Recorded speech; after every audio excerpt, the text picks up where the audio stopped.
আল্লাহর নবী বলতেছিলেন, সাহাবীরা রে, পূর্ব জমানার একজন আল্লাহর বান্দা, তিনজন আল্লাহর বান্দা সফরের জন্য বের হয়ে গেল। ঘুরে ঘুরে পৃথিবী দেখার জন্য তারা সফরে বের হয়েছে। কঠিন পাহাড়ি রাস্তা দিয়ে যাচ্ছিল। ঠিক এমন সময় আকাশে মেঘ জমে গেল, বৃষ্টি শুরু হবে। চিন্তায় পড়ে গেল পাহাড়ি ঢল। পাহাড়ের নিচ দিয়ে গিরিপথ দিয়ে বেয়ে বেয়ে যাবে। পানির স্রোতের মধ্যে যদি পড়ি আমরা ধ্বংস হয়ে যাব, বেঁচে থাকতেই হবে। তারা দৌড়াইয়া একটা গুহার ভিতরে আশ্রয় নিল। যারা হজে গেছেন তারা দেখছেন গারে সোর পর্বত, পাহাড়ের উপরে গুহা, জাবালে নূর, পাহাড়ের উপরে গুহা। আমি এবছর ঘুরতে ঘুরতে এক জায়গায় গেছি। ভাগ্যিস ওদিনে ইউনিভার্সিটি একটা ছেলে পড়াশোনা করতো, ও সুন্নি ছিল। সিলেট বিষ্ণা তালিয়া কামিল মাদ্রাসা জামাতা। তো যাই হোক, তো ওই ছেলেটা আমাদেরকে ঘুরে ঘুরে দেখেছে জাবালে ওহুদে, দুঃখিত, খন্দকের মাঠে নিয়ে গেল। তো খন্দকের একটা পাহাড় আছে, পাহাড়ের উপরে আল্লাহর নবী বসছিলেন। সেখানে বসে নবীজি যুদ্ধের দিক নির্দেশনা দিচ্ছেন। সেখানে একটা মসজিদ আছে। এর নিচে হজরতে সালমান ফার্সি রাদিয়াল্লাহু আনহুর মসজিদ আছে। তার একটু আগে আগে এই হজরত আলী রাদিয়াল্লাহু তাআলা আনহুর একটা মসজিদ আছে। একই জায়গায় তিনটা মসজিদ। তো এই খন্দক থেকে একটু আগে পিছনে একটা পাহাড় আছে, জাবালে সিলা, নাম হচ্ছে জাবালে আবু সিলা। এই পাহাড়ের উপরে ছোট্ট একটা গুহা আছে। এই গুহাতে আমাদের নবীজি 3 দিন 3 রাত সেজদায় পড়ে কাঁদছিলেন। একসাথে বলবেন আল্লাহু আকবার। কয় দিন কয় রাত? জোরে বলেন।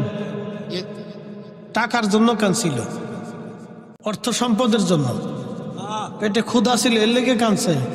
কাদের জন্য কাঁদছে? হাসান হুসেনের জন্য কাঁদছে, ফাতেমার জন্য, কারোর জন্য কাঁদেনি, আমাদের জন্য। জোরে বলেন কাদের জন্য? একসাথে বলেন কাদের জন্য? এই জন্য কাঁদছে যে উম্মত গরু চুরি করবে, উম্মতে মসজিদে জুতা চুরি করবে, উম্মতে ঘুষ খাবে, উম্মতে সুদ খাবে, উম্মত অকাম কুকাম করবে। এই জন্য নবী কাঁদছে, নাকি বলেন? আমাদের রাসূল 3 দিন 3 রাত ওই পাহাড়ে আবু সিলাতে কেঁদেছিল। একটা ছোট্ট গুহাতে একাধারে সেজদায় করেছিল। সব হাজির এই জায়গার সন্ধান পায় না। আমি আমার 2জন প্রিন্সিপাল সহ আমরা 3 জন গেছি। তার একজন মুরব্বী হাজির ছিল, গেছে। তো ওখান থেকে দোয়া খেয়ার করলাম, আমরা মিলাদ শরীফ পড়লাম, পরে দোয়া করলাম। দোয়া করে নামার পরে দেখি আফগানিরা, বাপরে বাপ, সব দৌড়ে আসতেছে। আফগানিরা তো পাহাড় বাইতে পারে খুব। ওরা এই সোজা রাস্তা না পেয়ে খন্দকের ওই পাশ থেকে শুনছে যে ওই পাহাড়ের ওই পাশে বিরাট বড় পাহাড় বেয়ে বেয়ে আফগানিরা নামতেছে। তো বেয়ে আফগানিরা পাহাড় বেয়ে নেমে এক একটা জনের শরীর ঘেমিয়ে ঘুমিয়ে পানি পুনি পড়তেছে, দৌড়ে আসতেছে। ওইখানে তারা দোয়া করবে লেগে। আফগানি হাজিরা খুব মোহাব্বতওয়ালা। যত গাদ্দার খালি বাংলাদেশে, কি কথা কন না কে? বেশি গাদ্দার বাংলাদেশ, বেশি, একবারে বেশি। প্রিয় ভাইরা আমার, খুব মনোযোগ দিবেন। সেই খন্দকের যুদ্ধের ময়দানে আমার নবীজি জিহাদ করেছেন। সালমান ফার্সি রাদিয়াল্লাহু আনহু এখানে বসা ছিলেন। তিনি যেইখানে বসে যুদ্ধের দিক নির্দেশনা দিয়েছেন, ওইখানেই একটা মসজিদ বানানো হয়েছে। হযরত আলী যেখানে বসা ছিলেন ওইখানে একটা মসজিদ হয়েছে। প্রিয় নবীজি পাহাড়ের কোনায় বসেছিলেন, ওইখানে মসজিদ, ওখানে নবীজি নামাজ পড়েছেন। সালমান ফার্সি তিনি সাহাবী নিয়ে যেখানে নামাজ পড়েছেন ওইখানে মসজিদ হয়েছে। হযরত আলী যেখানে নামাজ পড়েছেন ওইখানে মসজিদ হয়েছে। নবীজি খাল খনন করতেছিলেন। একাধারে আল্লাহর নবী 3 দিন 3 রাত পর্যন্ত খাল খনন করলেন। মদিনার 1 জন না 2 জন না 3000 সাহাবী খাল খনন করতেছিল। 10 ফিট ডিপ, 10 ফিট দৈর্ঘ্য, 10 ফিট চওড়া, 10 ফিট দৈর্ঘ্য, বিরাট বড় খাল, 10 ফিট ডিপ, 3 কিলোমিটার গভীর খনন হবে, খাল খনন হবে, পরিখা খনন হবে 3 কিলোমিটার, 10 ফিট চওড়া, 10 ফিট ডিপ, বিরাট বড় খাল খনন করতেছিলেন। আপনারা জানেন সৌদি আরবের মাটি বাংলাদেশের মাটির মতো এত নরম মাটি পাবেন না। জায়গায় জায়গায় পাথর, মাটি খনন করতে হলেও অনেক বড় কষ্ট হয়। 3000 সাহাবী একাধারে খাল খনন করতেছিলেন। আল্লাহর নবী নিজেও খাল খনন করতেছিলেন। তো খাল খনন করতে করতে একটা মস্ত বড় পাথর পড়ে গেল। 10 ফিট চওড়া, 10 ফিট দৈর্ঘ্য, 10 ফিট গভীর, বিরাট বড় একটা পাথর পড়ে গেল। সাহাবীরা বলেন, ইয়া রাসূলুল্লাহ, এত বড় পাথর যদি খালের মধ্যে থাকে নবীজি, আমরা যুদ্ধ করতে পারবো না। তারা এই পাহাড়, এই পাথর বেয়ে বেয়ে তারা আমাদেরকে আক্রমণ করবে, আমরা বিপদগ্রস্ত হয়ে যাব। আল্লাহ নবী একটা হাতুড়ি নিয়ে পাথরের কাছে গেলেন, পাথরের মধ্যে একটা আঘাত করলেন। এক আঘাতে 3টা খণ্ড হলো। একসাথে বলবেন আল্লাহু আকবার। কয় আঘাত দিছে? জোরে বলেন। এটা কি সাধারণ আঘাত না নবুয়তের আঘাত? জোরে বলেন। এটা কি সাধারণ শক্তি না নবুয়তের শক্তি? যারা কয় রাসূল আমরার মতো, ও তো দুনিয়ার ব্যাক্কেল। আসতে বলেন কেন? জোরে বলেন। এর মতো গাধা পৃথিবীতে আর একটাও নাই, মার্কা ছাড়া গাধা। খুশি হলেও হবে, বেজার হলেও হবে। কারণ একটা কথা মনে রাখবেন, আল্লাহর নবীর ইজ্জতকে ছোট কইরা কেউ আল্লাহর ওলি হতে পারে নাই। শাহজালালও শাহজালাল হয় নাই। শাহজালাল হয়েছে নবীর গোলামি কইরা। বানিয়াচুনবাসী মনোযোগ দিবেন। বিরাট বড় পাথর, এই পাথরখানাতে নবীজি একটা ঘাত করলেন, 3 খণ্ডে বিভক্ত হলাম।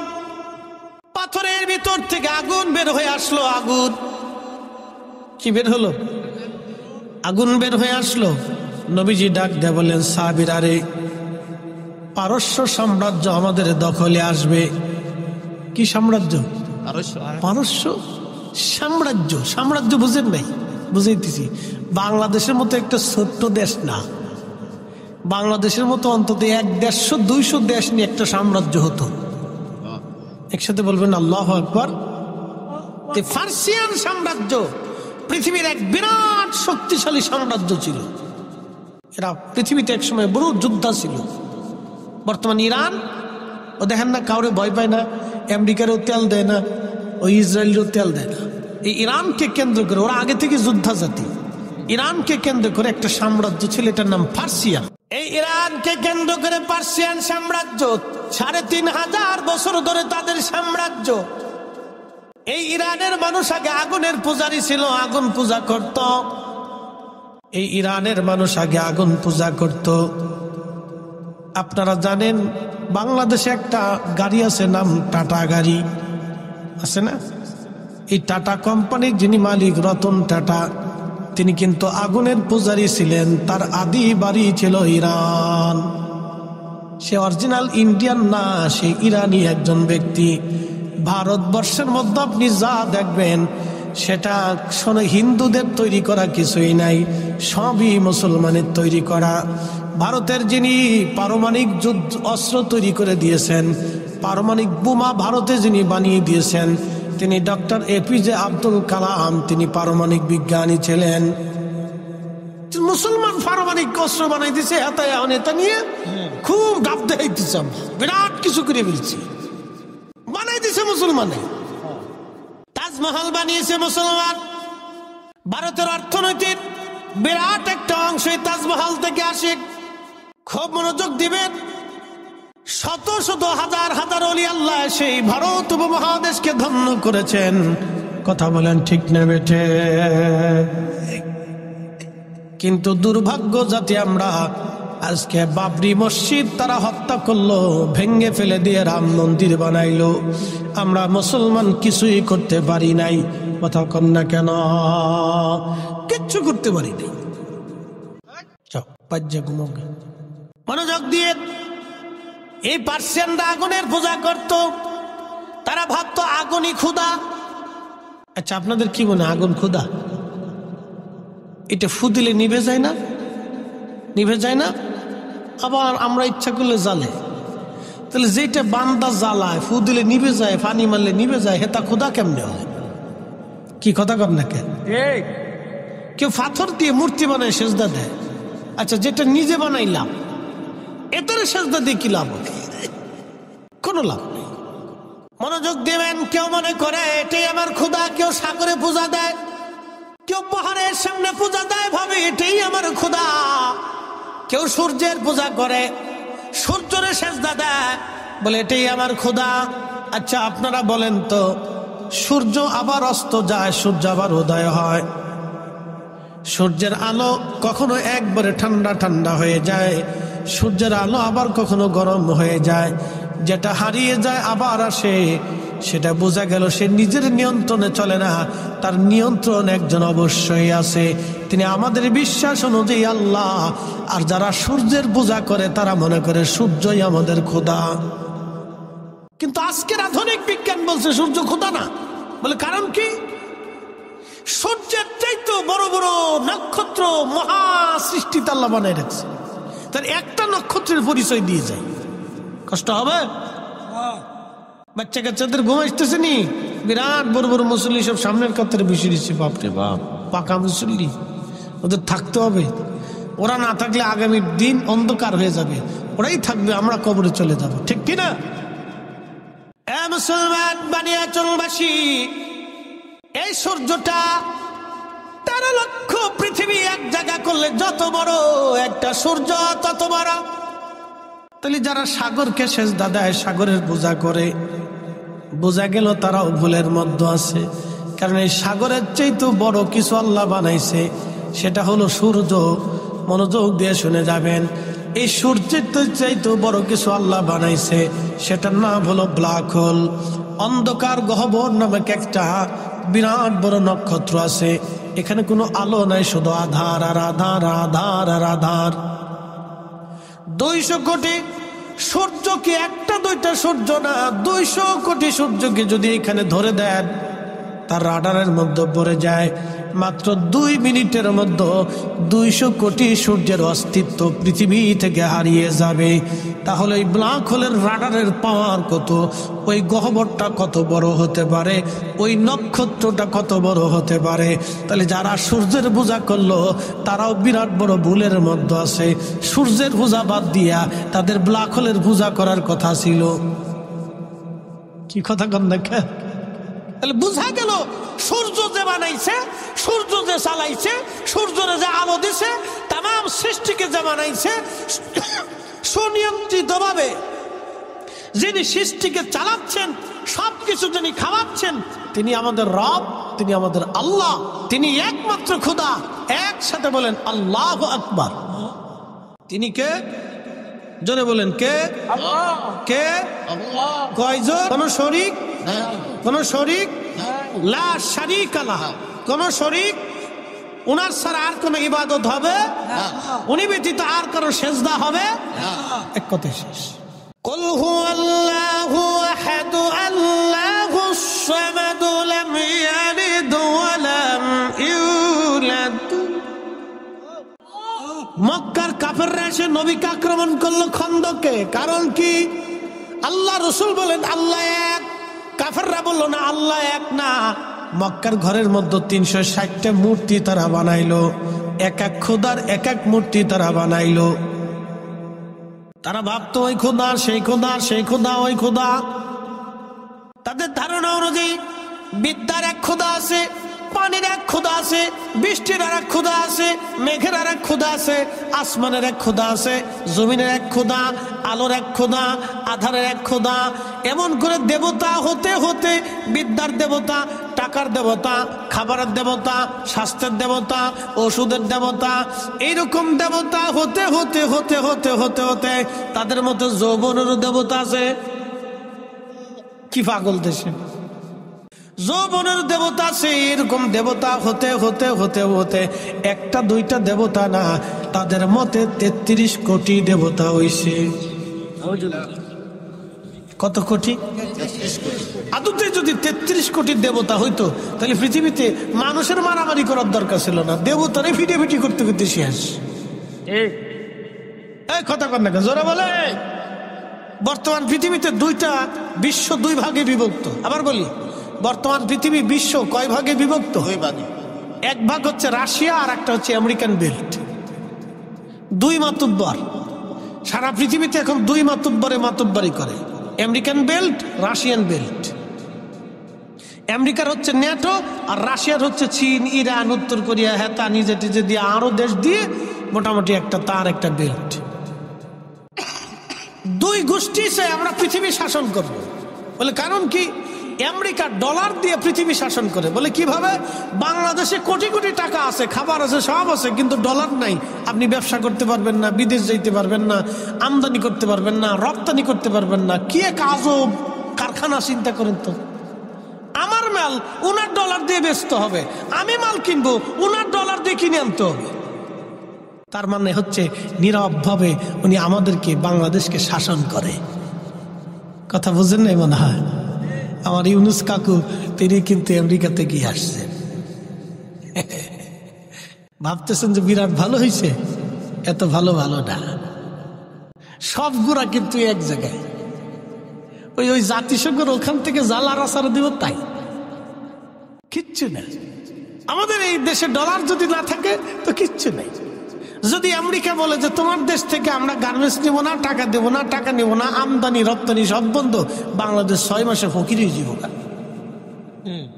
আপনি ঠিক বললেন ঠিক, না ঠিক বললেন ঠিক। আমেরিকার সাথে যুদ্ধ করে দেন, তাই বুঝবেন জ্বালা কারে কয়। এটা হচ্ছে পৃথিবী তারা শাসন করে। কি শাসন করে? যারা বলেন কি শাসন করে? পৃথিবী শাসন করে।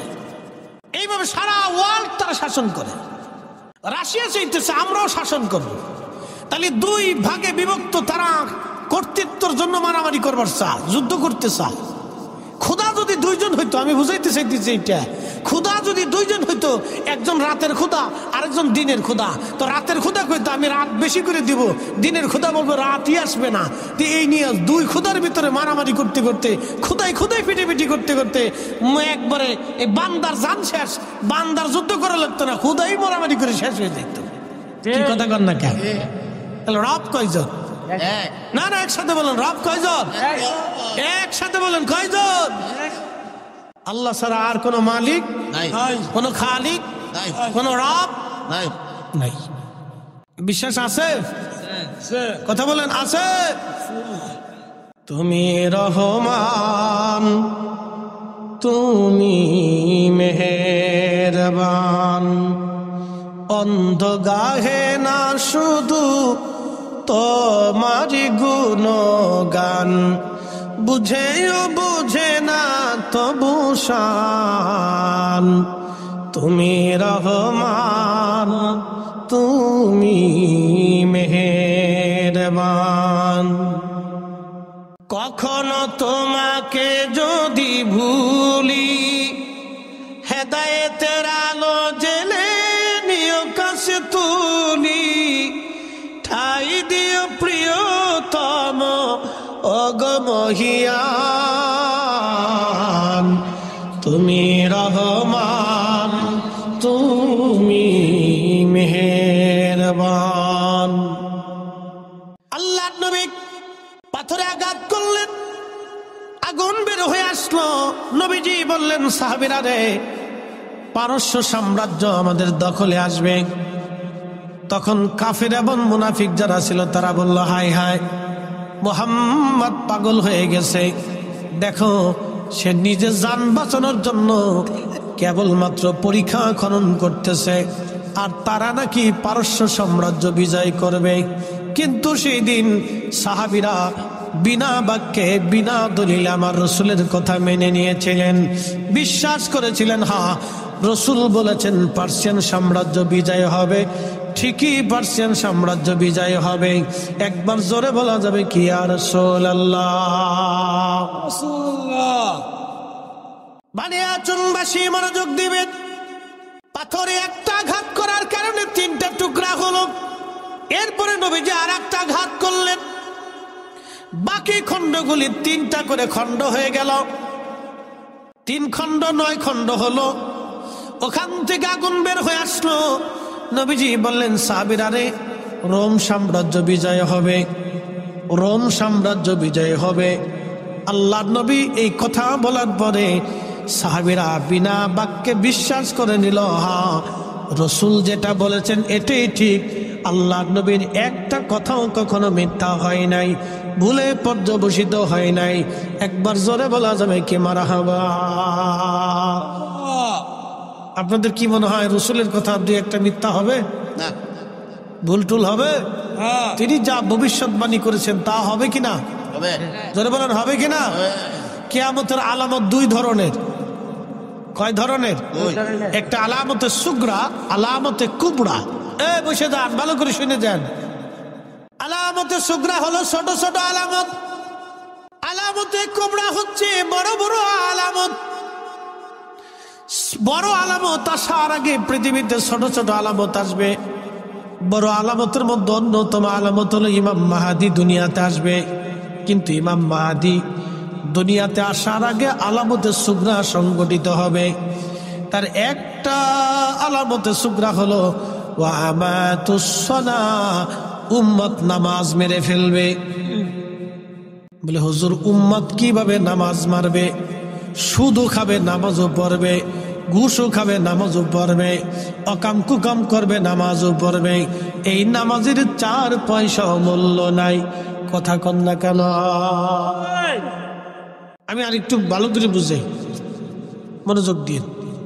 আপনি মসজিদে যে নামাজে দাঁড়াইছেন কিন্তু ওযু নাই, নামাজ হবে? যদি মসজিদে যাওয়ার আগে শুয়োরের গোশত খাইয়ে, রুটি দিয়ে খাইয়ে, ফ্রাই ট্রাই করে খাইয়ে আপনি নামাজে দাঁড়ান, যদি মেসাদ টেসাদ করিয়া একবারে সেন্ট পেট বাইরে উজু টুজু করে গোসল টোসল করিয়া একবার সুন্দর করে ফাগড়ি ফুগড়ি বাইন্দে, জুব্বা জাব্বি বাইন্দে, সৌদি আরবের মদিনার আতর মাখাইয়া, মক্কার আতর টাতর মাখাইয়া, সুন্দর একটা মক্কা মদিনার থেকে যায় নামাজ আনছেন, এটি বিছাইয়া সারা রাত্র নামাজ পড়ছেন, কিন্তু খাইয়েছেন শুয়োরের গোশত। একসাথে বলেন, জোরে বলেন, জোরে বলেন, হবে হবে? তো তা যদি না হয় তো সুদের টাকার ঘুষের টাকা দিয়ে গরুর গোশত খেয়ে নামাজ পড়লে তা কেমনে হবে? কি কথা কন না কেন? জোরে বলেন। কোন সুযোগ আছে? কোন সুযোগ নাই। আল্লাহ পাক, জোরে বলেন আল্লাহ কি? না না, জোরে বলেন আল্লাহ কি? নবী কি? আল্লাহ কি? রসুল কি? তো আল্লাহ তার রসুল যদি পাক হয় তো আল্লাহ পাক ছাড়া, তার রসুল পাক ছাড়া কবুল করে না। কি কথা কন না কেন? পাক হতে হবে। কষ্ট হলি হইগে কিছু করার নাই, বেজার হলেও হইগে কিছু করার নাই। বাবা হক কথা তিতা লাগে। হক কথা কি লাগে? দেখেন না, রাজনীতিবিদরা খালি ক্ষমতায় যাওয়ার লাগে সবাই কিন্তু পাগল। আসতে কোনকে জোরে বলেন। সবাই ক্ষমতার লেগে পাগল। কারণ কি জানেন? ক্ষমতায় গেলে রাতারাতি ধনী হওয়া যায়। এটা কিন্তু একদম মিছে কথা না। সব খালি এর লেগে পাগল হয়ে যায়। আমরা তো পাগল হই না। জীবনে দেখছেন আমি কইছি আমি এমপি হবো, মন্ত্রী হবো, মিনিস্টার হবো, প্রধানমন্ত্রী হবো, হইছিনি না? আমরা তো পাগল হই না। তার একবার পাগল হই কে রে? তো বুঝে যান। প্রিয় উপস্থিতি, ভালো করে বুঝে যাবেন, দুনিয়াতে সবাই ক্ষমতার জন্য পাগল। যারা ক্ষমতা নিতে যায় সব দলই ক্ষমতার জন্য পাগল। কারণ কি ক্ষমতার জন্য এত পাগল কেন হয়? নিশ্চয় কোনো স্বার্থ আছে, সেই জন্যই তারা ক্ষমতার জন্য পাগল হয়। কিন্তু আপনারা যারা এখানে বসে আছেন, আপনারা বুঝি টেন্ডার মেন্ডারও কিছু পাবেন। তাহলে কেন বসে গেলেন? আপনাদের উদ্দেশ্য আল্লাহ এবং তার রসুলকে খুশি করা। কথা বলেন ঠিক কিনা? একই মানুষ, একই চামড়া, একই চোখ, একই কাঁধ, একই দেহ, একই খাবার, একই ভাত। আপনিও যে ভাত খান, প্রধানমন্ত্রীরাও সে ভাত খায়, কোটিপতিরাও সেই ভাত খায়। আপনি যেই বেগুন খান তিনি একই বেগুন খায়।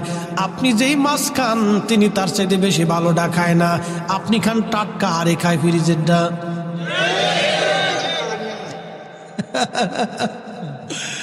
আল্লাহ আপনাদের ভালোটা খাওয়াইছে, আপনি খান টাটকা, একে ফ্রিজেরটা। আপনি তাজাটা খান। ও ঠিক আছে, রান্না করার পরেও কি তাজা থাকে? আচ্ছা থাক, অসুবিধা নাই। না ঠিক আছে, আপনারা ভাগ্য ভালো, তাজাটা খান, একবারে ফ্রেশটা খান, ফ্রেশ, টাটকা টাটকা টাটকা টাটকা। মারহাবা কর না, আর যা দিয়ে খান সেটাই টেস্ট লাগে। কথা খারাপ কইছি? এখন বলি, জবাব দিবেন তো। আল্লাহর সিদ্ধান্তের বাহিরে আপনি কি একটা ভাতের দানা বেশি খেতে পারবেন? বিশ্বাস আছে ভাই? একটা দানা বেশি খাওয়ার সুযোগ আমাদের নাই, কোনো সুযোগ নেই। হাজার কোটি টাকা ব্যাংকে ভরে থাকবে, খাইতে পারবে না। দেখবেন যে ওই আপনার কি কয়, ওই যে ডায়াবেটিস, প্রেশার, হার্ট, এইটা সেটা, কিডনি ফিডনি, এইটা ভিতরে সব পার্টস পাতি সব লুজ হয়ে গেছে, লুজ। এটা কি পানি? চা, কিন্তু ভিতর তো লাল পানি, কিন্তু এটা মদ না। এরকম কিছু রঙের লাল পানি খেয়ে তারপরে ঘুমায়, ঘুম আসে না। শোক নাহি রে সুখ পরাণের পাখি, লাল পানি খাইয়া হেতায় ঘুমাই পড়িয়া থাকি, হেতার সুখ নাই রে। শান্তিকে আমরা দেব না আল্লাহ দেবে? আল্লাহ, আল্লাহ দেয়। আপনি শুকরিয়া আদায় করেন, এদের 500 বছর আগে আপনি জান্নাতে যাবেন। একসাথে বলেন আল্লাহু আকবার। এ বাপ, কত বছর আগে? 500। আল্লাহ রসুলের একটা কথাও কখনো মিথ্যা হবে না, ঠিক কিনা? 500 বছর আগে। বলে হুজুর কোন 500? দুনিয়ার না। এক সেকেন্ড করে, এক সেকেন্ড করে 60 সেকেন্ড 1 মিনিট, 1 মিনিট করে 60 মিনিট 1 ঘন্টা, 1 ঘন্টা করে 24 ঘন্টা দিন ও রাত, 24 ঘন্টা দিন ও রাতে, 365 দিনে 1 বছর, 1 বছর করে 50,000 বছর এক জায়গা করলে যত বড় হবে, হাসরের একটা দিন হবে তত বড়। সেই দিনের 500 বছর আগে গরিবরা জান্নাতে চলে যাবে। যে সুবহানাল্লাহ কবেন না, বুঝবো আপনার মতো কিপটে আর দুনিয়াতে নাই। জবানটা খুলে দে, একসাথে বলেন আল্লাহু আকবার। ইয়া রাসূলুল্লাহ, ইয়া হাবিবাল্লাহ, ইয়া রাসূলুল্লাহ, ইয়া হাবিবাল্লাহ।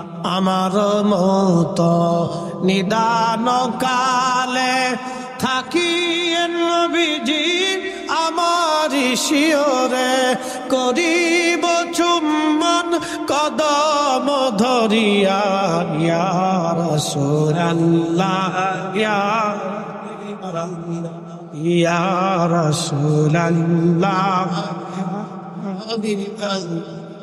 মাতা পিতা যাহাদের অন্ধকার কবরে, দেখি নবীজি মায়াবী নজরে, তরায়া লইও হাসর মাজারে, তরায়া লইও হাসর মাজারে, ইয়া রাসূলুল্লাহ, ইয়া হাবিবাল্লাহ, ইয়া রাসূলুল্লাহ, ইয়া হাবিবাল্লাহ।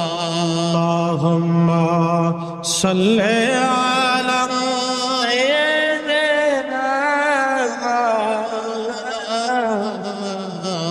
মুহাম্মদ ওয়া আলি সাইয়্যিদিনা।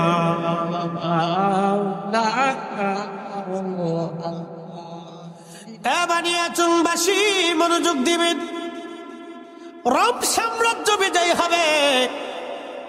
সাহাবীরা সেই দিন বিনা বাক্যে বিশ্বাস করে নিল নবী ঠিক। পাহাড়ের মতো দিল শক্ত করে আমার রসুলের ডানে বামে থেকে তারা যুদ্ধ করলো সেই দিন। বলে আর রসুল ঠিক ঠিক 30 বছর পরে, কত বছর? 30 বছর পরে সাহাবীরা, এ নবীর উম্মতেরা রোম সাম্রাজ্য দখল করলো, পার্সিয়ান সাম্রাজ্য দখল করলো। তারও 400 বছর পরে এসে পুরাপুরি রোম সাম্রাজ্য দখল করে নিল উসমানীয়রা। উসমানী সাম্রাজ্যের অন্যতম সুলতান ফাতে মুহাম্মদ, তার কথা নবীজি ভবিষ্যৎবাণী করে দিয়ে বলেছিলেন মুসলমানরা কনস্টান্টিনোপল বিজয় করবে। আল্লাহ নবীর একটা কথা কখনো মিথ্যা হয় নাই। কনস্টান্টিনোপল বর্তমান তুরস্কের ইস্তাম্বুলে কনস্টান্টিনোপল একটা শহর, সমুদ্রের পাড়ে, খুব মজবুত দুর্গ ছিল। পৃথিবীর কোন শক্তি কনস্টান্টিনোপল কখনো দখল করতে পারে নাই। পৃথিবীর বড় বড় শক্তি চেঙ্গিস খানের মতো যোদ্ধা পারে নাই, হালাকু খানের মতো যোদ্ধা পারে নাই, তাতারিরা পারে নাই। এই কনস্টান্টিনোপল তারা বিজয় করতে পারে নাই। এটা কঠিন দুর্গ ছিল, রোমান রাজ্যের বিরাট বড় কঠিন দুর্গ ছিল এটা। রোমান এই দুর্গ নিয়ে গর্ব করত, কোনদিন আমাদের দুর্গ কেউ দখল করতে পারবে না। কিন্তু আল্লাহর নবী 1450 বছর আগে বলে গেলেন, এই কনস্টান্টিনোপল মুসলমানরা বিজয় করবে। এই কনস্টান্টিনোপলে যারা যুদ্ধ করবে, নবীজি বললেন যারা এই যুদ্ধে বিজয় অর্জন করবে তারা প্রত্যেকের আল্লাহ মাফ করে দিবে, জান্নাতি বানায় দিবে। আমি সেই বিজয় বীরকে কতই না উত্তম সুরতে দেখতেছি। সুলতান ফাতে মুহাম্মদের কথা নবীজি ভবিষ্যৎবাণী করে গিয়েছিলেন। আমি তাকে দেখতেছি কতই না উত্তম চেহারার অধিকারী, আর তার সৈন্যরা কতই না উত্তম জিহাদ অনুপ্রাণিত। একবার জোরে বলা যাবে কি আল্লাহু আকবার। নবীজি বললেন 600 বছর আগে কনস্টান্টিনোপল বিজয় হলো। 600 বছর পরে, একসাথে বলবেন আল্লাহু আকবার। কত বছর আগে বলেছিলেন? 600 বছর আগে বিজয় হলো। 600 বছর পরে রাসূলের কথা কি মিথ্যা হবে? না। হবে? হবে না, একটা হবে না।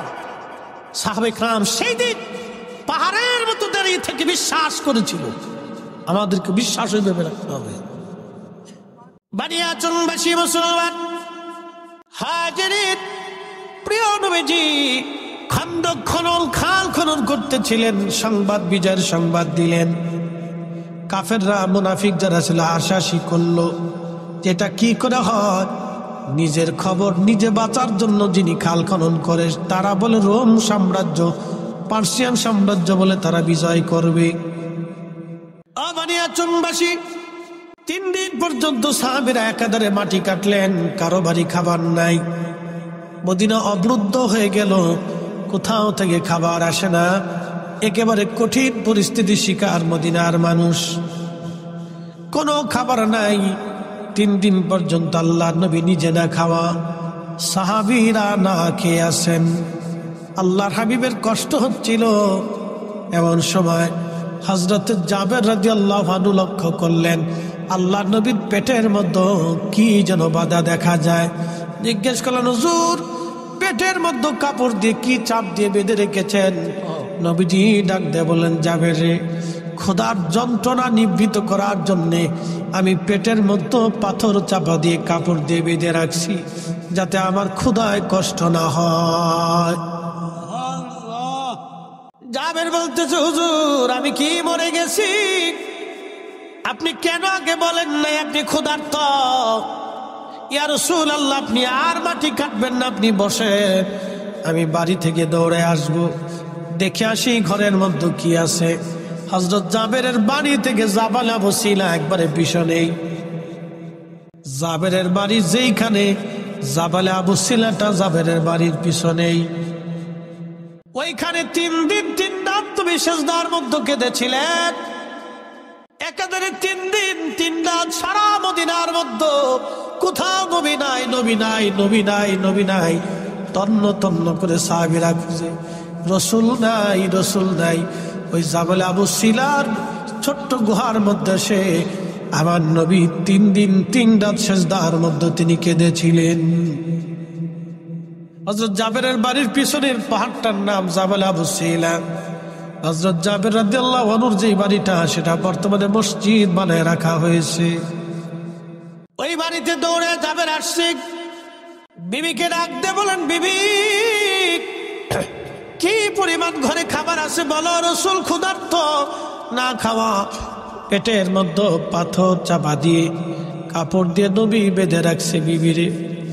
আমার রাসূল ক্ষুধার্ত, বলো ঘরের মধ্যে কি খাবার আছে? বিবি ডাক দেয়া বলতেছে, স্বামী গো, মাত্র একটা ছাগলের বাচ্চা আছে আর 1 ছা গম আছে, ছাড়া আর কিছুই নাই। বিবিরা ছাগল জবাই করে দিয়ে যাচ্ছি, তুমি ছাগল রান্না করবে আর গম পিষে তুমি রুটি বানাও। আমি আমার রসুলকে দাওয়াত করে নিয়ে আসব। আজকে জাবেরের বাড়ি রসুলের দাওয়াত হবে। জাবেরের স্ত্রী ডাক দিয়ে বলতেছে, স্বামী দাওয়াত তো দিবেন, কিন্তু কানে কানে একটা কথা শুনে যান। বলো বিবি, কি বলতে চাও? বলে, স্বামী রে, জাবেরের বাড়িতে নবীকে দাওয়াত দিবেন, এই কথাটা কিন্তু কানে কানে বলবেন, সাবধান অন্য কাউকে কিন্তু দাওয়াত দিয়েন না, কারণ ওখানে হাজার হাজার সাহাবীরা কাজ করতেছে। আমি জানি সবাই ক্ষুধার্ত, সবাই যদি জানে জাবেরের বাড়ির দাওয়াত হয়, এত মানুষের মেহমানদারি কিন্তু আমি করতে পারবো না। আপনি রসুলকে কানে কানে বলে আসবেন।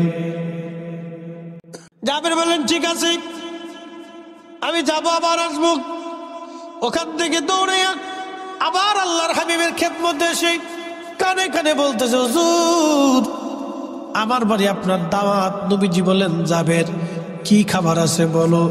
বলি, ইয়া রাসূলুল্লাহ, একটা ছাগলের বাচ্চা ছিল, আমি জবাই করে দিয়ে আসছি, গোশত বানিয়ে দিয়ে আসছি।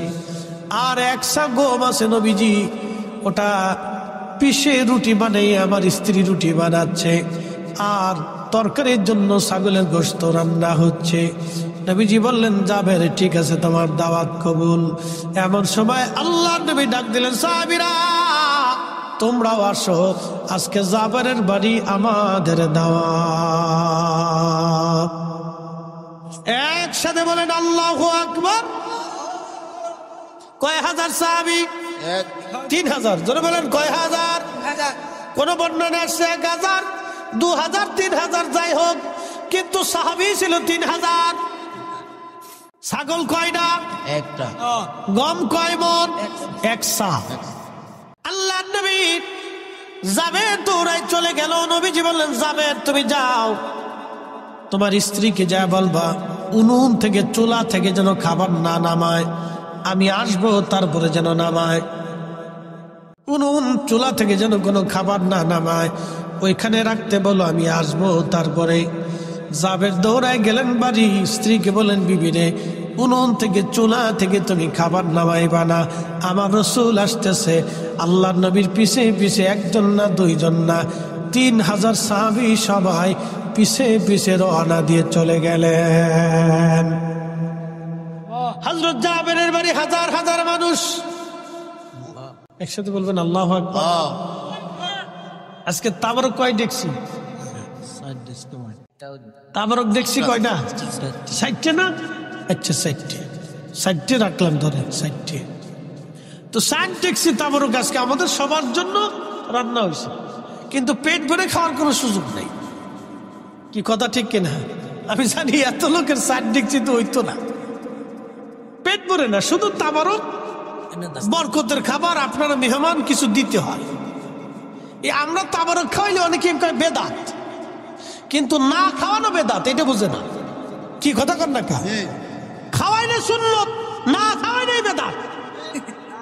এই কথা খারাপ কেছি? তার রাসূলের কথা মিথ্যা হবে। আল্লাহর নবীকে জিজ্ঞেস করা হলো, ইয়া রাসূলুল্লাহ, ইসলামের মধ্যে উত্তম কাজ কি? নবীজি জবাব দিলেন, তুতঈমুত তুআম, মানুষকে খাদ্য খাওয়ানো ইসলামের ভিতরে উত্তম কাজ। মানুষকে খাওয়ানো যদি উত্তম হয়, তাহলে না খাওয়ানোটা হলো অনুত্তম। অতএব আমরা সুন্নিরা উত্তমটাই করি, মাহফিল দিয়ে দাওয়াত করতেছি। প্রিয় ভাইরা আমার, অমুক জায়গায় মাহফিল হবে, আপনাদের সকলের দাওয়াত রইল। মুফতি শহীদুল ইসলাম ফরিদী সাহেব প্রধান মেহমান, প্রধান বক্তা, ওবায়দুর রহমান জালালী বিশেষ মেহমান, কারি হেলাল উদ্দিন বাহারি সাহেব আপনার প্রধান আলোচক। আপনাদের সকলের দাওয়াত। কমিটি আপনাদেরকে দাওয়াত করে আনলো, ও আর শোনাইলো, কিন্তু খাওন দিল না। তো কেমন হইলো? আপনারা তো কমিটির মেহমান। কি কথা কর না? কমিটির কি তো মেহমানকে তো পানি হইলো খাওয়াই, কথা কর না কেন? মেহমানকে পানি হইলেও তো খাওয়াইতো। কি কথা কর না কে? আপনারা কি মেহমান? জোরে বলেন, আপনারা কি? কারা মেহমানদারি করবে? কমিটির দায়িত্ব আপনাদেরকে মেহমানদারি করা, তারা আপনাদেরকে দাওয়াত দিচ্ছে। তো পানি হলে তো খাবে, আমরা যেমন চা খাওয়াইতেছে, আপনার তো চা হলেও খাওয়াইবো। কি কথা কর না কে? তো সেখানে তাবারক খাওয়ানোর পর একদলের শরীরে চুল কাঁপে কাঁপে দা। আরে বেটা, আমরাই তো অরিজিনাল সুন্নত করতেছি। কি কথা কর না কে? দিছি সাইডে দলিল দিয়ে দিছে, এবার খাওয়াই দেহ কেমন লাগে। মিলাদুন নবীর মাহফিল দিলে তাবারক খাইলে তোমরা সিন্নির লোভে যাও। এমন ভাবলো যে বিরাট বড় বুজুর্গ, বাপরে বাপরে বুজুর্গ, নিজের খাওয়ানোর মুরত নাই, আরেকজনে খাওয়াইলে আবার বেদাতের ফতোয়া। কষ্ট হচ্ছে আপনাদের? উচিত কথা নয়, বেজার হয়ে যায়। তাহলে আল্লাহ রসুলের হাদিস আপনি মিথ্যা বলেন, যে রসুল ভুল বলছে বলেন আপনি। তো এই মত মানুষকে খাও, সই বুখারীর হাদিস, খাও মানুষকে। একসাথে বলবেন না মারহাবা? আচ্ছা, আপনার বাড়িতে আমি মেহমান, কি হইলাম? আপনি আমারে, আল্লাহ রসুল বলছেন উম্মত তোমরা যদি আখিরাতে বিশ্বাসী হও তো মেহমানকে সম্মান করো। মেহমানকে কি করো? সম্মান করো। আচ্ছা, মেহমান হয়ে আমি বাড়িতে গেলাম, আপনি বলেন হুজুর আপনার ওয়াজ বিরাট শুনে শুনে সারা রাত্র শুনি, হুজুর বসেন।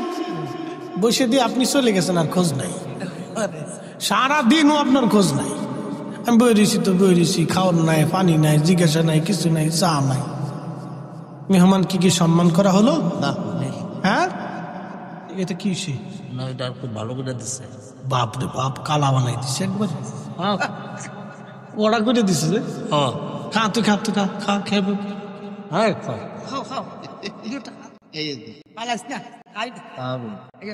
খাইস নে, খাইস নে, খাইস নে, বিপদ আছে, খাইস নে, বিপদ আছে, খাইস নে, খাইস নে, খাইস নে। সহজ সরল মানুষ কোন দিকে যাইব, তাল পাইতেছে না, তাল পাইতেছে না। বনে গেলে বনে যায় গা, তো জানাজা পরে যাবো আজকে ইনশাল্লাহ, চিন্তা নেই। একসাথে বলি না আল্লাহু আকবার,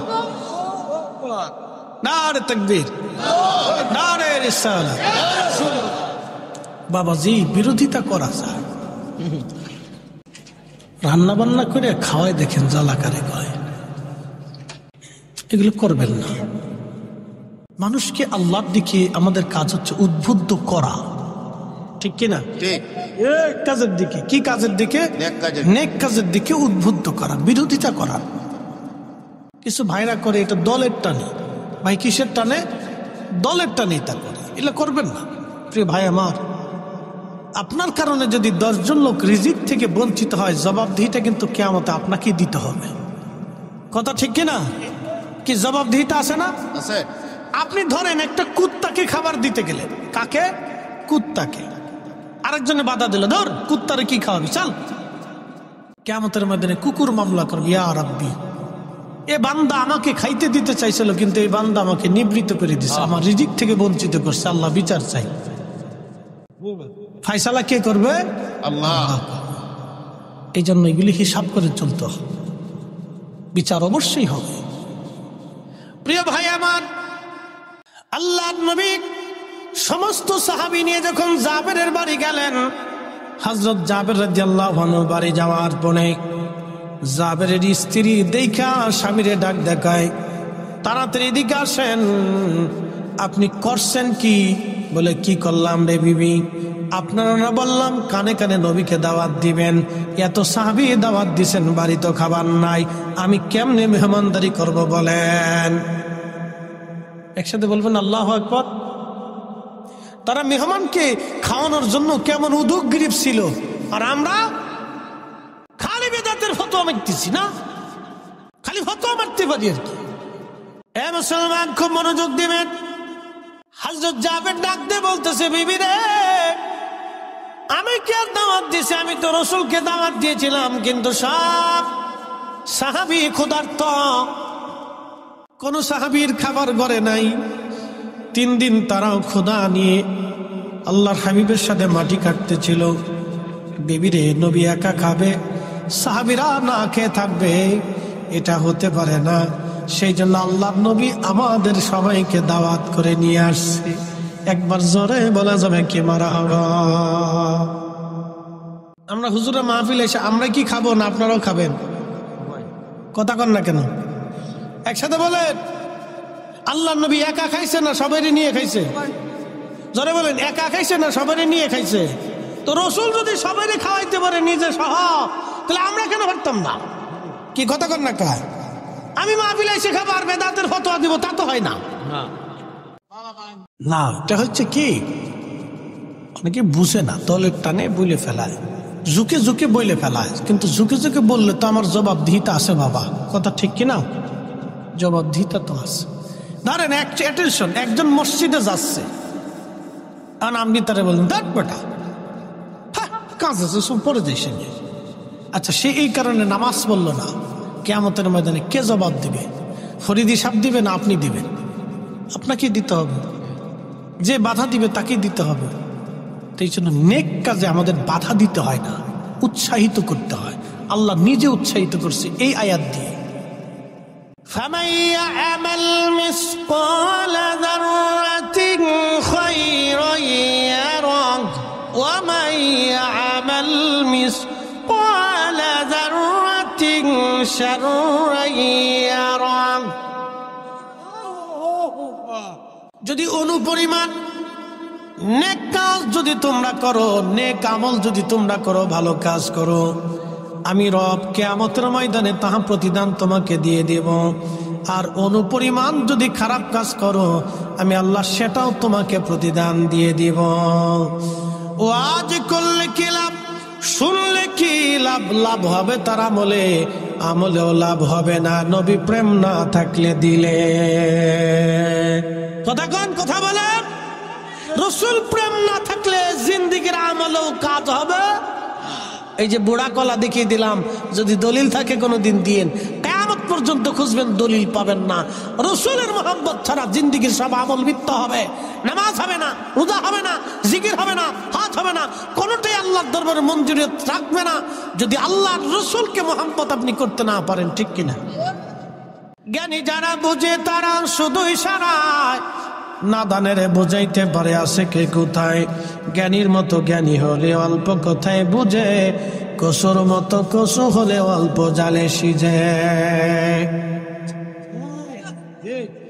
আল্লাহ বলেন অনুপরিমাণ নেক কাজ যদি তুমি করো, তার প্রতিদান আমি তোমাকে দিয়ে দেব, এবং গুনার কাজ যদি অনুপরিমাণে করো, তার প্রতিদান তুমি পাবে।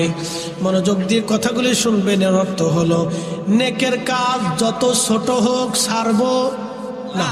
যারা বলেন নেকের কাজ যত ছোট হোক ছাড়বো না, গুনাহের কাজ যত ছোট হোক করব, গুনাহের কাজ যত ছোট হোক করব। জোরে খুশ বলাবান, জোরে বলিস গুনাহের কাজ। আবার দাঁড়ায় মুতিস না কালকে, তারা সেন খুলে দাঁড়ায় সেলিব্রেশন স্টার্ট করে। ভালো করে শোন বাবা, গুনাহের কাজ যত ছোট হোক করব, গুনাহের কাজ যত ছোট হোক করব, নেকের কাজ যত ছোট হোক ছাড়ব। তাহলে মানুষকে খাওয়ানো কি গুনাহ না নেক? দুরূদ শরীফ গুনাহ না নেক? কোরআন তেলাওয়াত গুনাহ না নেক? এরপরে দলবদ্ধ ভাবে দোয়া গুনাহ না নেক? তাহলে আমার মিলাদ বেদাত কেমনে হইল? কোরআন তেলাওয়াত হয় মিলাদে, দুরূদ শরীফ হয় মিলাদে, কথা কন নাকি, ঠিক কিনা? মিলাদে আল্লাহর জিকিরও হয়, নবীর নাতও হয়, এরপরে দোয়া হয়, এরপরে তাবারক হয়, তাবারকে নেক, দুয়াতে নেক, জিকিরে নেক, দুরুদে নেক, কোরআন তেলাওয়াতে নেক। ফামান ইয়ামাল মিসকালা যাররাতিন খায়রান ইয়ারা। অনুপরিমাণ নেক যদি করো, বেনিফিট আমি আল্লাহ তোমাকে দিয়ে দিব। অতএব নেকের কাজ যেখানে নেক আছে, যেখানে আমরা সেখানে আছি। অনুপরিমাণ নেক, সামান্য পরিমাণ নেকের কাজ ছাড়ব না, আর সামান্য পরিমাণ গুনাহের কাজ করব না। কথা কোন ঠিক কিনা? নেকের কাজ ছাড়ব না। যারা বলেন নেকের কাজ, গুনাহের কাজ, নেকের কাজ, একসাথে বলেন, জোরে বলেন নেকের কাজ, গুনার কাজ। যদি আয়াত বুঝে থাকেন তাহলে আমার মিলাদে আপনি বাধা দিতে পারেন, কি কথা কন না কেন? ফতোয়া দিয়ে বন্ধ করতে পারেন না। এই যে দোয়া, এই দোয়া বন্ধ করতে পারেন না, আপনি পারেন না এটা বন্ধ করতে। আল্লাহ আপনাকে এই জন্য দুনিয়াতে পাঠায় নাই। আল্লাহ পাঠাইছে আপনাকে হারাম বন্ধ করার জন্য, জেনা বন্ধ করার জন্য, বেহায়াপনা বন্ধ করার জন্য। আল্লাহ পাঠিয়েছে সুদ বন্ধ করার জন্য, ঘুষ বন্ধ করার জন্য, জুলুম বন্ধ করার জন্য, অন্যায় বন্ধ করার জন্য, জমি খানের কাছ থেকে জমি উদ্ধার করার জন্য। আল্লাহ আলেমদেরকে পাঠাইছে পৃথিবীতে শান্তি প্রতিষ্ঠিত করার জন্য। নবীর দুরূদ, নবীর আল্লাহর কাছে দোয়া, জিকির, ফিকির, সালাত, ভালো খাবার, ভালো নেক আমল বন্ধের জন্য আল্লাহ আলেমদেরকে দুনিয়াতে পাঠাই নাই। কথা কোন ঠিক কিনা? রাসূলুল্লাহ জিন্দাবাদ জিন্দাবাদ বুঝতে কি আর কোনো অসুবিধা আছে? আমি একবারে সহজ সাবলীল ভাবে আপনাকে বোঝানোর চেষ্টা করছি। বাবাজি আমার, আল্লাহ আমাদেরকে প্রত্যেকে আল্লাহর আদালতে দাঁড়াইতে হয়, কথা ঠিক কি না? একটু জবান খুলে দুরূদ শরীফ পড়েন, আল্লাহুম্মা সাল্লি আল্লাহু আকবার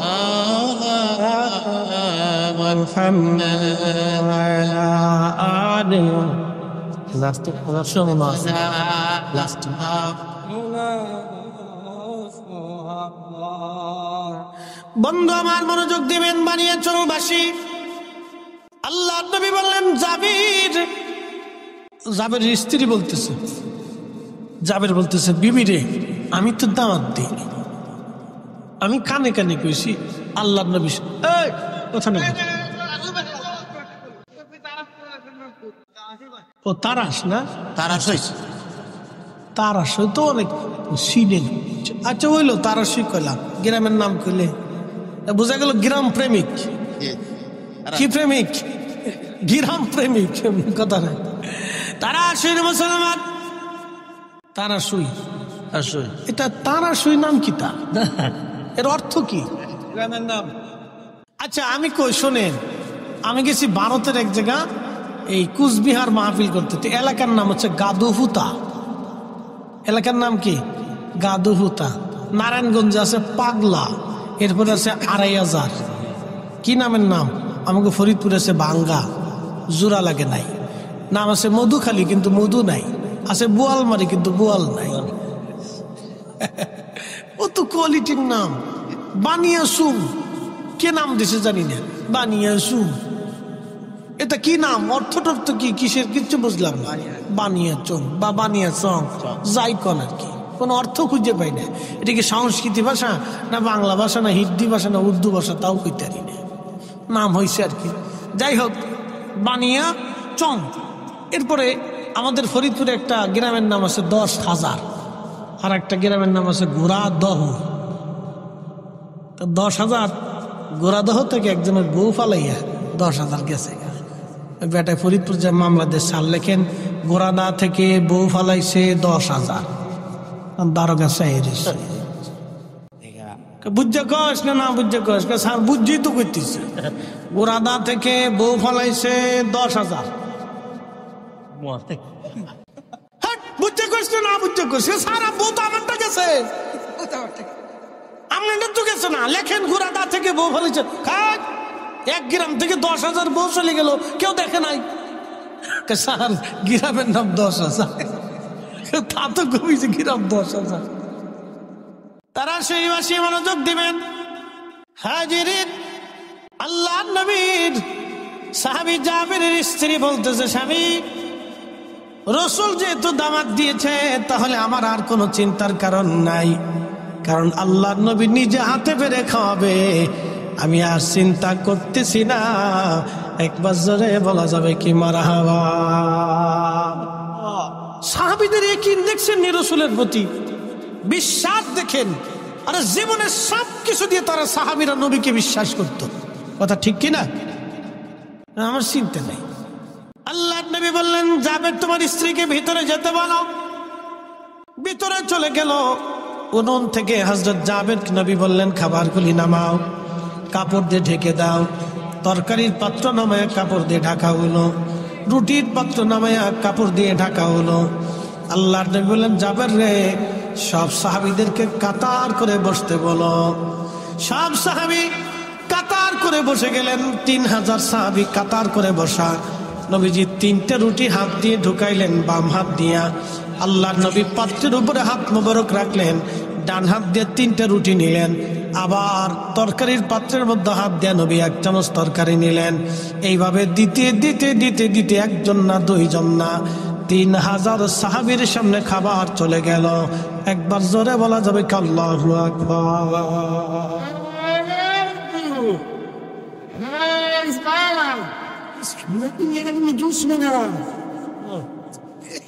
রুটি গেল কয় হাজার? রুটি ৩,০০০ গেছে। মানুষই 3000, 3টে করে রুটি খেলে কয় হাজার হয় রে? হ্যাঁ, মুসল্লি ফাঁকা, হিসাব দিয়ে বালা খরচ, অঙ্কে ফাঁকা। রুটি গেছে 9000। একসাথে বলবেন আল্লাহু আকবার। গম কয় মণ? এক সা, 3.5 বরাবর। 3.5 বুঝেন নাই? তাহলে কয় সমান এবার চিন্তা করেন। 1 সা মানে 3.5 বরাবর, তাহলে কয় সমান এবার হিসাব করেন। মানুষ 3000, একসাথে কোন আল্লাহু আকবার। রুটি গেল কয় হাজার? বাকি রুটি কোথা থেকে আসলো? যার হাতের নিচে এত বরকত, তিনি নিজে ক্ষুধার্ত। তাই বলে কি আপনি বলবেন রাসূল ক্ষুধার্ত ছিল? নবী অভাবী ছিল, দরিদ্র ছিল, মিসকিন ছিল। নবীকে যেমন মিসকিন বলা যায় না, কারণ নবী দু জাহানের সর্দার, বাদশাহের বাদশা, সুলতানের সুলতান। তিনি ধনীর ধনী, দু জাহানের ধনী, সাইয়্যিদুল কাউনাইন ওয়াস সাকালাইন। ঠিক কিনা? আমার আপনার মতো বাজারে গেছে বিদায় আমার মতো ভাবা যাবে না, আমার মতো খাইছে বিদায় নবীকে আমার মতো খাদক মনে করা যাবে না। আল্লাহ নবীর স্ত্রী আমাদের মা ছিলেন 11 জন। আপনার যদি সামর্থ্য হয় তো 11টা বিয়ে করে দেখেন। যদি বুড়িগঙ্গার পানির মধ্যে না চুবাইছে, আমি ফরিদি জীবনে আর ওয়াজ করব না। আমার মসজিদ বুড়িগঙ্গার পারে, তো হাসনাবাদ হাউজিং এ জমা পড়ে 4-5 হাজার মুসল্লি হয়। আমি একদিন বললাম যে আপনারা তো খালি বলেন রসুল আমরার মতো, তার নিয়ে 90% কথা বুঝছেন। তা বললাম যে এই গাইডের শুনি 90%, বুঝছিল। তো এই আমি বললাম যে আপনারা তো বলেন রসুল আপনাদের মতো, তা আপনাদেরকে বললাম তাহলে 11টা বিয়ে করে। যদি 6 মাসের মতো না সুবাইছে, তাহলে আপনাদের এখানে আর খতিবগিরি করবো না। ওই বুড়িগঙ্গার মতো সুবাইবো, রহমতের পানি, একবার গোসল করলে আর সগিরা টগিরা কিছু তাহে না। ওরে পানির পানি, খালি ফেসা আবার গু আর মুলতেটের ভিতরে। হ্যাঁ, শীতের দিন যে কি পরিমাণে ঘিরান আসে, বাপরে মা, 1 কিলোমিটার পর্যন্ত বাতাসে ঘিরান চলে যায়। এই পানির পানি। ঢাকা শহরে 1 কোটি মানুষের সকালবেলা বাথরুম এটির ভিতরে ঢুকে। কত কোটি? 1 কোটি মানুষের বাথরুম সব ওই নদীর ভিতরে চলে যায়। শো শো করে খালি নামতে দেয়। পেশাব পেশাব, এটা সেটা, কত ফসা গান্দা, বাপরে বাপ। এটার ভিতরে যদি একবার শুবানো যায়, গুনাহ মাফ। বললাম 11টা স্ত্রী কবুল করে দেখেন। যদি বউরা মিলে বুড়িগঙ্গার মতো না সবাইছে, তো আমার নাম চেঞ্জ করে থু, আর জীবন আপনাদের নামাজ পড়াইতাম না। আমাদের নুরুল ইসলাম ফারুকী সাহেব শহীদ হয়েছেন, আল্লাহ তার জান্নাতের আলা মাকাম দান করুন। তো একদিন তিনি ওয়াজে শুনতেছি, ইনি বলতেছেন উনি যখন সৌদি আরব চাকরি করে, তখন এক বাঙালি আর এক আরাবিয়ান দুইজনে মারামারি করতেছে। তো বাঙালিদের তো একটা স্বভাব আসে, হাতে কুলাইতে না পারলে, কিছু না বললে ফার জুতাটা খুলে, কিছু না পাইল। বাঙালি কিন্তু খালি হাতে মারামারি করতে পারে না। বাঙালির একটা বদ অভ্যাস আছে, বলে চলে কম, তো আরাবিয়ানরা খুব শক্তিশালী, বিরাট শক্তিশালী না, হেরে গুতাই মতে কিলিয়ে পারে না। কিছু না পাইয়া সৌদি আরব যেহেন সে লাঠি ছুটি পাবেন না, জুতা খুলে নিয়ে জুতা দিয়ে ফিটে দিতেছে। কারণ জুতা যখন ফিটে, তখন সৌদিয়ান দাঁড়ায় গেলে হাসে। ফারুকী সাহেব বলতেছে আমি দৌড়ে গেছি, যে সারাসারি করে বললাম কি রে, তোরে জুতা দিয়ে ফিটাচ্ছে, তা তুই খালি হাসতেছিস কারণ কি? তো আরাবিয়ান কয় বাঙালি রে, কেউ তো কাপুরুষ। বলে কারণ কি? দেহস না জুতা দিয়ে ফিটাইতেছে। জুতা দিয়ে ফিটাইলে কাপুরুষ কেমনি হয়? কয় শোন, আমার অনেকগুলি বউ আছে, মাঝে মাঝে বউরা আমার জুতা দিয়ে ফিটায়। তো তো মহিলা এর লেগে জুতা দিয়ে ফিটায়। সৌদিয়ান ভাবছে যে বেডি, হে তোর বউরা হেরে জুতা দিয়ে ফিটায়, এর লেগে করতেছে ও তো বেডি, এর লেগেও আমার জুতা দিয়ে ফিটাইতেছে। তাহলে বুঝলেন, সৌদিয়ান না 8টা 10টা 12টা 20টা বিয়ে করে সুখে দেয়, মাঝে মধ্যে হেরাও ফিটে নি খা, কিন্তু কয় না। কি কথা কর না কে কয় না, ফিটে ফিটে খেয়ে চুপ সপ্তাহে। মনোযোগ দিয়ে শুনে যাবেন। রুটি চলে গেল 9000, সাহাবী রাসূল 3000। ছোট্ট একটা ছাগলের বাচ্চার গোশত সবাই খাওয়া শেষ। নবী বললেন, জাবের রে, খোঁজ নিয়ে দেখো মদিনাতে অনেক মানুষ তো না খাওয়া আছে, কারা ক্ষুধার্ত আছে দাওয়াত দাও, আমি নবী আজকে সবাইকে সমানভাবে খাওয়াবো। জাবের ঘোড়ার পিঠে চড়ে দৌড় দিয়ে বলতেছে, কে আছো ক্ষুধার্ত, তাড়াতাড়ি আসো, দেরি করা যাবে না। কোন কোন বন্য যাচ্ছে, আরো মানুষ আসলো 15,000। জোরে বাড়ি যায় কেন আল্লাহু আকবার। এই 15,000 খাবার দেওয়া হলো 3টে করে রুটি, তাহলে কত হাজার? জোরে বলেন। রুটি গেল 45, আগে গেল 9, তাহলে কত হলো? কি হিসাবকারী না এখন ঠকে গেলে দিই পারল না। রুটি গেল 54, গম কয় সমত? 3.5 জোরে বলেন কয় সের? রুটি গেল কয় হাজার? 54,000। গোশতের চামচ গেল 54,000, গোশতের চামচ চলে গেল। ইনি রাহমাতুল লিল আলামিন, ইনি সাইয়্যিদুল কাউনাইন ওয়াস সাকালাইন। একবার জোরে বলা যাবে কি? তিনি রাহমাতুল আয়ায় সাগর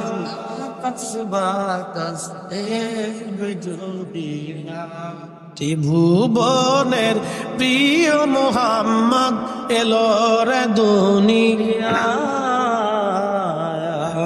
রে সাগর আকাশ বাতাস আল্লাহুম্মা সাল্লি আলা জবান খুলে মুহাম্মাদ আলা আলে সাইয়্যিদিনা। সভাপতি সবার মাদ্রাসা আছে, সুন্নি মাদ্রাসা, বলার জন্য বলছি। বন্ধুগণ আমার, তিনি রাহমাতুল লিল আলামিন, তিনি হাবিবুল্লাহ। ওনার রাজ এত বড় শাহী দরবার, সিংহাসনবিহীন একটা দরবার, কোটি কোটি আশিক রাসূল ওই দরবারে যে চোখের পানি সেরে সেরে সাফায়াত কামনা করে আসি। আর রাসূলুল্লাহ, কঠিন হাসরের দিন ভুলে যাবেন না আপনি আমাকে। আহা, জান্নাতুল বাকিতে রিয়াজুল জান্নাত আমি দেখেছি। হাজিরা এখানে যখন যায়, প্রিয় নবীজির মিম্বর একেবারে সামনেই থাকে। হাজিরা চোখের পানি ফেলে ফেলে কাঁদতে থাকে। এই জান্নাতের বাগানে রাসূল নামাজ পড়েছে, স্থির থাকতে পারে না কোনো আশিক হাজি। আহা, ওইখানে ইমাম মালিক 80টা বছর তিনি কাটিয়েছিলেন, কোনদিন জুতা পরেন নাই, কোনদিন থুতু ফেলেন নাই, পায়খানা পেশাব পর্যন্ত তিনি করেন নাই। ইমাম আজম আবু হানিফা একাধারে 7 দিন ছিলেন। 7 দিনের জন্য, একটা বারের জন্য 7 দিন তিনি পেশাব পায়খানা করেন নাই। বিদায় লগ্নে বলেন, ইমাম মালিক রে, আজকে 7 দিন হলো মদিনার ভিতরে আমি পেশাব পায়খানা করি না। বলে, হুজুর কি খান আপনি? ইমাম আজম বললেন, আমি 7 দিনে মাত্র 7টা খেজুর খেয়ে বেঁচে আছি। তাহলে পানি কি করে খান? বলে, হাতের মধ্যে পানির আর্দ্রতা নিয়ে চেটে চেটে কোন রকম তৃষ্ণা নিবারণ করে আসি। পেশাবে ধরলে বলো কোথায় পেশাব করব? পায়খানায় যদি ধরে কোথায় করব? যে মাটির নিচে রাসূল ঘুমায়, যে মাটির নিচে রাসূল ঘুমায়, ওই মাটির নিচে আমি কি করে মাটির উপরে পায়খানা পেশাব করি বলা? কোন উসুল, কোন দলিল তারা দেন নাই। দলিল একটাই, রাহমাতুল লিল আলামিন। আমরা যখন নবীজিকে দাঁড়ায় সালাম জানাই, আমাদের কোনো দলিল নাই, একটাই দলিল। এত বড় ইজ্জতওয়ালা নবীকে সালাম যদি দিতে হয়, তাহলে ইজ্জতের সাথেই দিতে হবে। আমি তার উম্মত হয়ে কি করে বসে থাকবো? আমি আর বসে থাকতে পারি না, এই জন্য আমরা দাঁড়াই। কথা কন ঠিক কিনা? বন্ধু আমার, ওই দরবারে বিশ্ববিখ্যাত সুলতান মাহমুদ গজনবী, গজনীর সুলতান ছিলেন তিনি। বিশ্ববিখ্যাত একজন জেনারেল, 17 বার যুদ্ধ করেছেন, কোন যুদ্ধে তিনি হারেন নাই। আহা, গজনী সাম্রাজ্যের তিনি বাদশা ছিলেন। বর্তমান Afghanistan, Uzbekistan, Tajikistan, Turkmenistan, Pakistan, Iran, বিরাট অংশ মিলে তার বিরাট বড় সাম্রাজ্য ছিল। গাজনীর অধিপতি তিনি মদিনাতুল মুনাওয়ারা যাইয়া আল্লাহু আকবার শাহী পোশাক খুলে ফেলে দিয়ে সাধারণ পোশাক পরে তিনি পানির লোটা মাথায় নিয়ে ঘুরে ঘুরে ঘুরে ঘুরে মদিনার মুসাফির মদিনার হাজীদেরকে পানি খাওয়ায়। একজন আল্লাহর বান্দা ডাক দেখে বলতেছে, আপনি কি সুলতান মাহমুদ গজনবী না? বলে হ্যাঁ। এত বড় গজনীর বাদশা হয়ে সাধারণ পোশাক পরে কেন আপনি পানি খাবার? তখন সুলতান মাহমুদ গজনবী ডাক দিয়ে বললেন, ও আল্লাহর বান্দা, আমি গজনী সাম্রাজ্যের সুলতান হতে পারি, আর আমি যার দরবারে আসছি তিনি দুজাহানের সুলতান।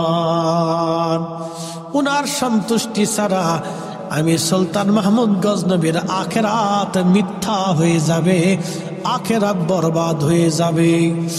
এই জন্য আমি এত বড় শাহী সুলতানের বরগাহে এসে দামি পোশাক পরে ঘুরতে পারি না। আমি এখানে মিসকিন, আমি এই দরবারের গোলাম, গোলাম গোলাম গোলাম গোলাম।